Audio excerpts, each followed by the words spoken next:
Hallo und herzlich willkommen zur nächsten Folge von Felix Tested Bikes. Heute geht es darum, dass wir zwei Bikes vergleichen und zum einen haben wir das Canyon Grail AL 7.0 und zum anderen mein altbekanntes Rondo Root AL 2. Ja, wir waren heute auf einer ungefähr 45 Kilometer Tour, wo alles dabei war. Schotter, also Feldweg, Straße, aber auch Single Trail und Sand und Wasser.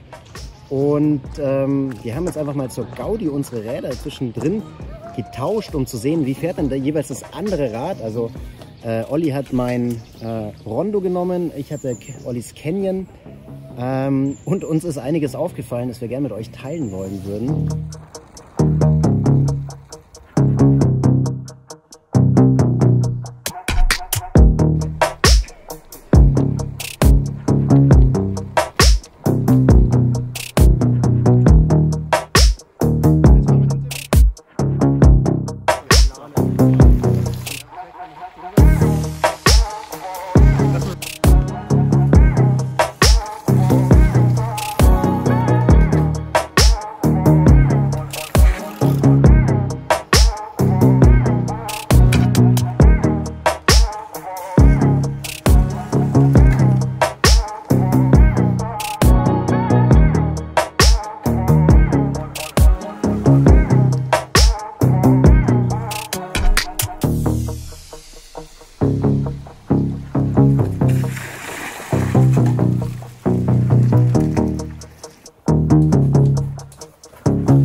Olli, was ist dir ins Auge gestochen?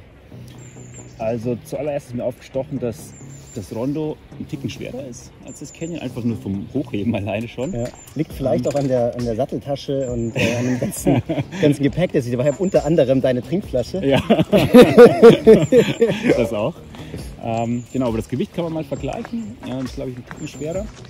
Ansonsten ist mir aber aufgefallen, dass deins vom Komfort her ein bisschen angenehmer war, vom Fahrkomfort. Es war einfach ein bisschen weicher, als wir über die Wurzeln drüber gefahren sind, war es einfach ein Ticken anders gefedert, würde ich sagen. Das kommt wahrscheinlich hier wegen dem steifen Rahmen. Es ist einfach ein bisschen direkter, das Fahrrad. Dafür aber auch ein bisschen spritziger, würde ich sagen, ein bisschen schneller, vor allem im Antritt. Und das ist ein Ticken sportlicher. Hier sitzt man auch ein bisschen aufrecht, habe ich das Gefühl. Vermutlich liegt es am kürzesten Oberrohr. Was ganz interessant ist, weil es sind zwei unterschiedliche Größen. Das Rondo ist ein L, während deins ein M ist. Und trotzdem hatte ich das Gefühl, ist bei deinem sogar das Oberrohr noch länger als bei meinem L. Und auch die Körperposition ist da doch ganz anders. Was sich natürlich dann auch auf die Fahrdynamik auswirkt. Ich hatte bei deinem Rad immer das Gefühl, es will so krass nach vorne. Es schiebt richtig nochmal zusätzlich, wenn man reintritt. Also das ist das, was du mit Spritzigkeit auch, glaube ich, gemeint hast. Und meiner ist mir jetzt ein bisschen wie ein lahmer Esel vorgekommen danach. Jedoch, als wir dann über so ein bisschen wurzeligere Passagen gefahren sind, hatte ich bei meinem wieder ein bisschen mehr Sicherheit. Ja. Das kommt wahrscheinlich durch diese aufrechtere Sitzposition.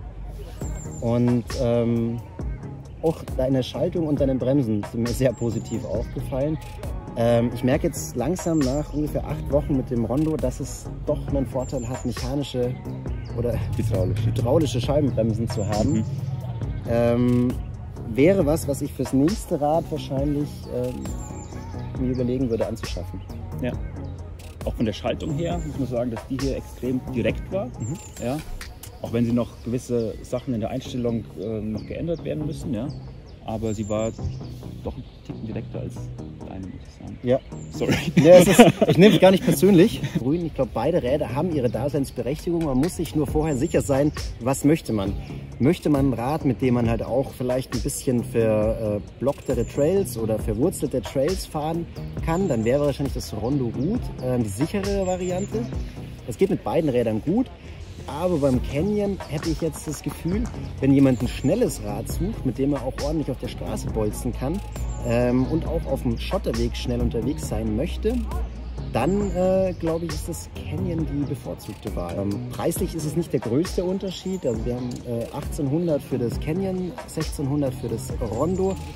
Also ist ein ähnliches Level, würde ich sagen, wohingegen man beim Canyon halt noch die bessere Schaltgruppe und die besseren Bremsen bekommt und die Messerspeichen, die mir immer wieder ins Auge stechen.